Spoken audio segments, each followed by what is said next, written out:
Hello, welcome to Bears Bowley Go Disco Deck Lower Decks, where we look at season 1 of Lower Decks. Today we are looking at episodes 5 and 6, entitled Cupid's Errant Arrow and Terminal Provocations. What did you think? One of these episodes I really, really liked. Mm-hmm. The other one was fine. Yeah, I'd probably agree with that. Interestingly, I wonder if it's the same episode we think. Possibly, yes. I really liked episode 5. Yes. Yeah, and 6 was fine. Yeah, I mean, to be honest, Actually, though, tell a lie. There is part of 6. I love 6's B story. The A story was just all right. But yeah, the B story with a holodeck. Yeah, I loved. Yeah. First off, episode 5 is they go to a more advanced ship. Yes. And they end up, the crew end up kind of transferring over to do some work on the cooler ship. The A story is Boimler's got a girlfriend on this ship. Mm-hmm. And Mariner can't believe that he has a girlfriend, so assumes she must be a parasite of some kind. Some kind of alien. Some sort of, alien capable of hiding who they are. Because she's not just a girlfriend. I think, she'd probably believe if Boimler had some nerdy little nobody girlfriend. But this is a really cool, really smart lieutenant of a girlfriend as well. So who's totally, utterly smitten with Boimler. And you get a flashback to why this is a sore subject for Mariner. Yeah. And we see the TNG movie era uniforms. Yes. Obviously, her first time as an ensign. I love that bar scene, though, how they're talking about all the crazy stuff that the Enterprise gets up to. You have to assume that was potentially Deep Space Nine as well, because it was definitely a Cardassian space station that they were on. I know there are a couple of other Deep Space like Cardassian ones, I think, but I can't remember which one it was. So there is an implication there that might have been on, maybe not in Quark's bar, but in one of the bars on the promenade in DS9. And this, I mean, I don't know whether it was this episode, but it was this. It was this episode. There's some nice references to various beings from Star Trek past. Yes, they make like salt vampires. They make the Q joke. No, that was. I think there is a Q joke in this one, but the big Q joke is in episode 8, I think. Oh, no, I think episode 8 is about Q turns up in it a few times. Yeah, but he's almost the C role. One of these 2 episodes we're reviewing today has a joke. Oh, blame it on a. Oh, blame it on a Q. Yeah. Yeah. But it's this was a cracking little episode. Again, a very Star Trek episode. I know we've said it in the last 2 episodes. We are watching Star Trek. We are literally watching Star Trek. I mean, it could have been very much a. Just because it's a different format doesn't make it any less Star Trek. But it could have been, and I think for the bosses at Star Trek and even above that, at CBS or Paramount or whoever actually controls it all, they could have taken a line with this show of let's be a bit more careful. Let's deliberately make this non-canon, maybe, and things like that. But Whoever A bit again, like what that Star Wars show that's locked in the vaults forevermore. Oh, which one's that? Star Wars Detours. It was being worked on. Oh, right. There's I think about 30 episodes Oh, really? of it completed, but it's never been Hmm. seen other than trailers. It was Seth Green and the Robot Chicken family. Oh, yes. George Lucas, basically, the Lucasfilm at the time, hired them to make a Star Wars comedy show, which wouldn't have been canon. It would have been very much of that Robot Chicken ilk, but official. Yeah, yeah. And because the same team did the WWE Network cartoon. Yeah, which is hilarious. They finished a lot of Detours, so now it's just sitting in a vault at Disney somewhere, never likely to see the light of day. I don't know. When Disney thinks there's enough money, they'll do it. Especially now they've definitely put a more adult arm to Disney Plus. Yeah, I think the reason it's locked away, and the reason it probably should be even now, is like it was coming at a time where Star Wars was done. Yeah, it's why the Family Guy trilogy was allowed to exist. Yeah. It's why the Robot Chicken Star Wars specials existed. Star Wars as a living, breathing franchise, was done. Yeah, I mean, outside of video games, books, comics, but as a thing that new films or TV, like Clone Wars, had wrapped up, had been cancelled. Yeah, because I mean, he'd done that, and he'd been talking about the TV series because he did want to do a live action TV series, but he was still very much at that point of having to wait for technology to catch up. I mean, obviously, like we've had Mandalorian now, which is rather impressive anyway. But it's taken, oddly enough, it has taken video game technology getting to the point where it can handle at least high budget TV grade special effects. That's the thing. Disney, a lot of Mandalorian is done on matte screens. Unreal Engine 4. Yeah. But Disney buying it, Star Wars became a living thing again, which is very much right. Really, what's happened to Star Trek? That like someone's looked at potentially even as an answer to what's happened to Star Wars and gone, you know what, we could have a crack at it. Because I know obviously they had the films, they've had the Chris Pine verse films, but to actually do that on TV, which is really where Star Trek has its home, must have been a fairly big decision to have been made by CBS and the likes. Potentially at the opening end of a golden age of Star Trek content. I'd say so. Yeah.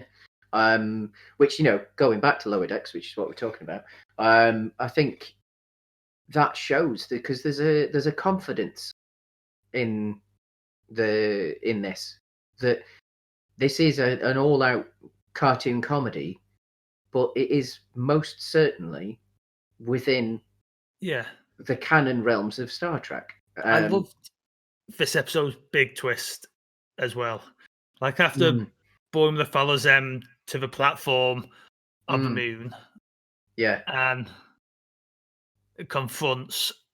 Is it Boimler's already there? Boimler's Barbara. The first one there. Yeah. After she confronts, she knocks out Boimler by accident. And then confronts Barbara, and they realize neither of them are parasites. And I love the reveal that it's not that Barbara's a parasite because how could she ever be into Boimler? It's Boimler's a parasite because how could he ever be confident enough? To find a Barbara. Yeah. Like it's a parasite that reproduces by making its hosts irresistible. Using strong pheromones and what have you. Yeah. Although there was still they still implied that she actually quite liked Boimler's personality. Yeah, which was yeah, nice. his personality didn't. This creature never changed his personality, did it? It just like made him smell nice. Yeah. And she even said, like, I'm not stupid enough to just fall for a nice smell. Yeah. So obviously that works in the overall story, because you know that Boimler and Mariner are heading towards each other at some point. I'm highly convinced. I think them. I think they're going to potentially pair Rutherford and Tendi. I mean, that's almost a given. Yeah, but I think the Mariner Boimler relationship is one of just a strong friendship. Probably, yeah.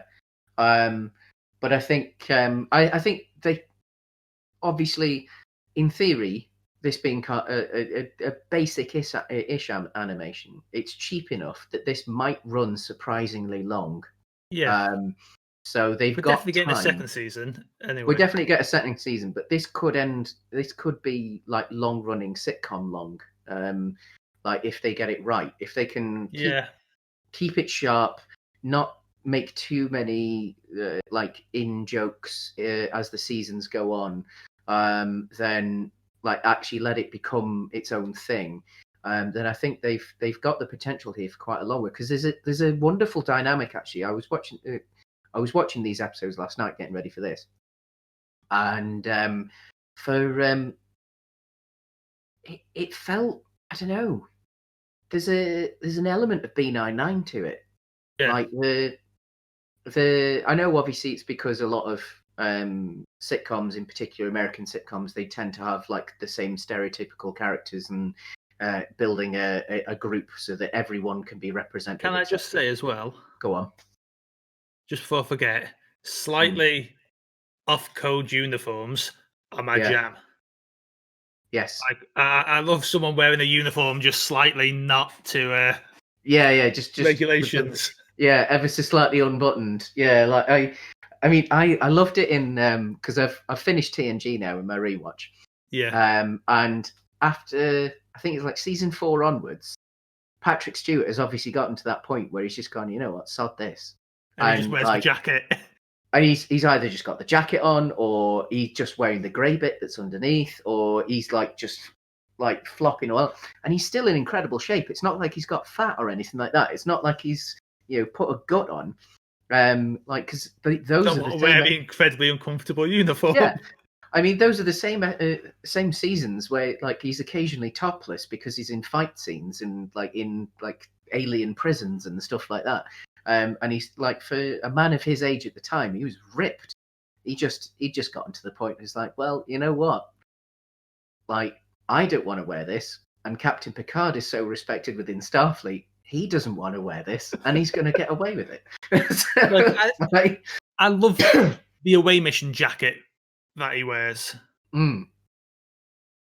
Was it? Yeah, I love that one. But there's an episode in season 7 where I can't remember it. Oh yeah, he has to go to sickbay, and he's in his pajamas. He's just in a big old robe. Yeah, and he has to speak to an admiral in Beverly's office, like over subspace.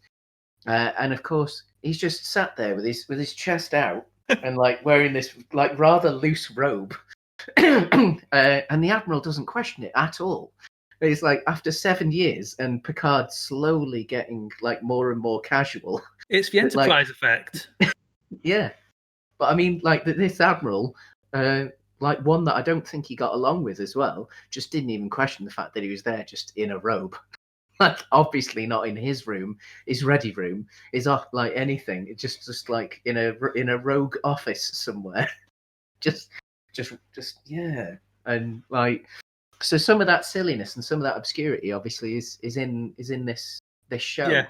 We had a B plot and a C plot this week as well. Yeah.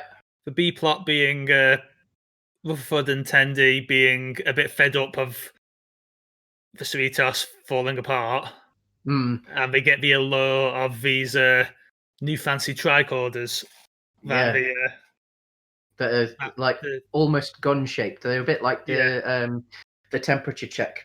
Yeah. Like the laser thermometers that obviously most people have probably seen nowadays because of the year of our Lord COVID-19. And that's our YouTube video getting pushed down the algorithm. Certainly is, yeah. Oh, I'll just edit it out if I remember. Beep but over it. yeah, beep. So they get promised they can keep one if they finish all these tasks super quick, but it's because the lieutenant or lieutenant commander. He's a lieutenant, I think. Yeah. Yeah. Wants to leave the ship because it's all high stress all the time, being on a fancy ship. Yeah. There's a great joke that what's her face makes, Mariner makes, that it's just the same ship, and from the outside they've deliberately designed it so that it is quite obviously the upgraded version of whatever class their ship is. So it's like buying the brand new car, like going out and getting the new Golf GTI. Even though it's almost exactly the same as the outgoing Golf GTI, it's just got slightly sharper edges to it or something.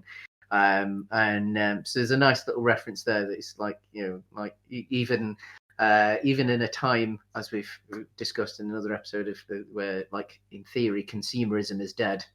Consumerism is still alive because the big new shiny toy is still the big new shiny toy. I like that we seem to be getting over these episodes the implication that as much of a Cerritos might be a ship that's given the shit jobs, it's Captain Freeman. Is a very well respected negotiator. But I think that also comes with, like, obviously in the first episode they established that they are a second contact ship. Yeah. And in some cases, second contact is harder than first contact. And therefore, she has to be a good negotiator. She has to be a good people person. Because they get here, and the ship's captain basically just puts her in charge of the negotiations. Yeah, because that's what her job is, essentially. It's like, if there's troublesome aliens on a more political level rather than a, like, let's go and fight them level, then that's what her job is. I love that it was all building to the one joke. Oh, good, yeah. And a good joke again. Yeah. I'll let you discuss it. Describe it. They're arguing like how they can destroy the moon.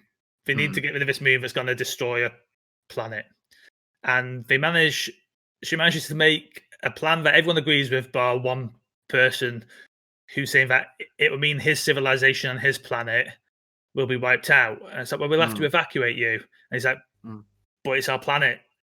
And then it's all revealed that it's just him and his wife that live in this vacation home. Because they're super rich and they've essentially bought a planet. Because it's in a small star system where it appears that the majority of the planets in that system are inhabitable to the race that lives there. So the moon is going to destroy the main planet, and also slightly affect other planets in the area as well. But it's a good joke and a nice punchline. And episode. An excellent episode. Yeah. I think it might be one of my favorite episodes so far. Actually, it's a hard one for me because I think I've almost equally enjoyed all of them in different ways, obviously, but I think I've almost equally enjoyed all of them. Which, moving on to episode 6, Terminal Provocations. Yes. Which, again, this was the one that really made me think B99 because it reminded me of when they got the useless captain in. This is that sitcom trope that introduces you to a character that everyone knows, but you do not know as the viewer. Yeah. He's a character that everyone seems to like, but he's absolutely useless. And it opens in the episode with him actually doing something good and managing to talk someone down, because Mariner pushes the cat doctor into her nachos. Mariner is Mariner, and he manages to sort that situation out. So you get introduced to the character and why everyone probably loves him. But then as the episode goes through, you realise that he's like pretty damn useless. And whenever he gets himself into a bad situation, instead of doing the sensible thing to get out of it, he makes it even worse, and then worse and worse and worse and worse. And in this one, he volunteers to continue fixing some normal maintenance. So they can go to the concert. So they can go to... Yeah, which felt like it was almost like a K-pop concert. When you got that little view of it and you saw the design on the shirts, it felt very like it was potentially influenced by that. We're also introduced to the other half of Lower Decks here, the ones who do the work while the Delta shift. Yeah, our cast sleeps. Which again felt very B99 because that was when we got to see most of the night shift. In B99, that season where they had the crappy captain, because the main cast ended up having to be the night shift as punishment for going and saving Holt and Peralta in Florida. So this almost felt like that entire season just kind of pushed into one episode, so I quite liked it. It did. I can see why you might have been a little bit. It's fine. I don't think it's a bad episode by any means. I just don't think. I think when you're watching reviewing two episodes together, you can't help but compare them. And I just don't think it's. If I was watching it weekly, I probably wouldn't even think about it. Yeah. But I just didn't enjoy it as much as the episode before it. I think it was a fine episode. It was another nice one in that, like, it does what Star Trek does quite subtly in that sometimes it will give you a glimpse of a grander universe because, like, there was a species we've possibly not seen or have rarely seen, and there was reference to derelict ships that were 100 years old and what have you, and then the chief of security just wanting to just wanting to blow them up, but really it was all of that's just an excuse to tell a personal story, and that's really what it is. And as grand and as ridiculous as it was just an excuse to tell the dynamics. It's another episode that shows us the captain is very much negotiation first, right? Yeah, like she won't open fire almost to her detriment. Yeah, like because the ship is so close to getting destroyed. I love when she goes to maneuver out of the way, and the captain of the other ship is like, "I thought you didn't want to fight." Yeah, and she's like, "I'm not." It's like avoiding being hit is fighting.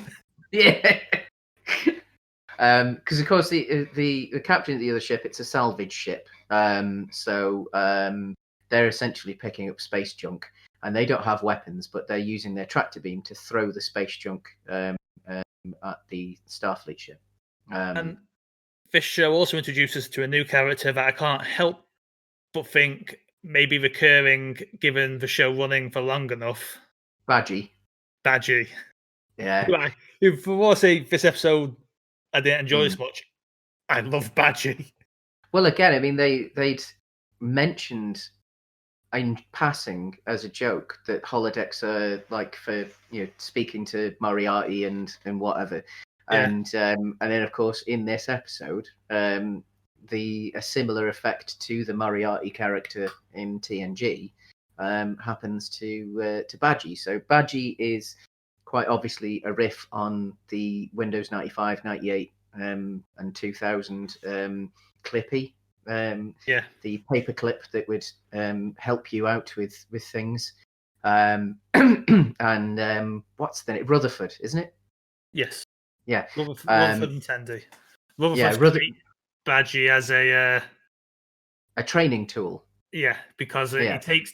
It's not ready yet, but he takes Tendian because she doesn't know how to spacewalk. Yeah, or isn't confident enough. I think. No, she doesn't know how to. Because the joke is that she never went to class. or took the test, but she somehow got an A, and she just didn't mention it. So they go in there, and it happens to be at the same time that there's an energy spike or something in the system, which is possibly caused by the character that we've just talked about. I believe it is caused by. Yeah. And the safety locks are taken off on the holosuite, and Badgie becomes sentient and goes a bit crazy because Rutherford kicked him. And you get the impression that Rutherford has kicked him quite a few times when Badgie hasn't been performing correctly, and Badgie's remembered it all, and so Badgie goes on a killing spree. I love how remotely undangerous he is, though. Like, how they're terrified. Yeah. But he's just always behind them. Yeah.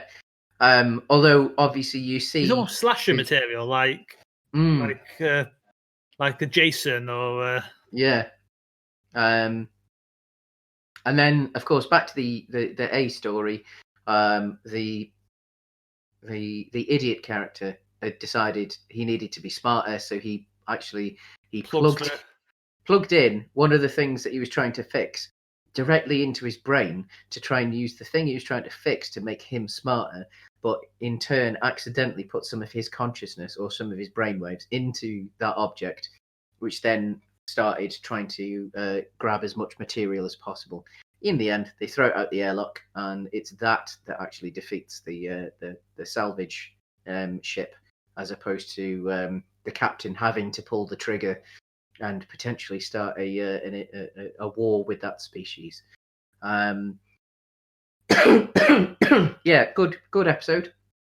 I think I do agree with you. I think I preferred episode 5, but on the whole, if that ends up being the weakest episode of all 10, I think that's some pretty good going, to be honest. Yeah, we've got 4 episodes to go as well now. The 2 more episodes of this show. Yep. Which I'm very much enjoying it so far. Me too. Yeah, I think it's been a very pleasant surprise, actually. I think it's fun to not always take yourself so seriously, right? Like, you can love Star Trek and poke fun at some of its tropes. Definitely. Lovingly so, which is what this show Which is what this does, and does it very well. I think, as well, I know we haven't finished the season yet. I'm gonna make a possibly controversial statement here. It's the best first season of all the new Star Trek.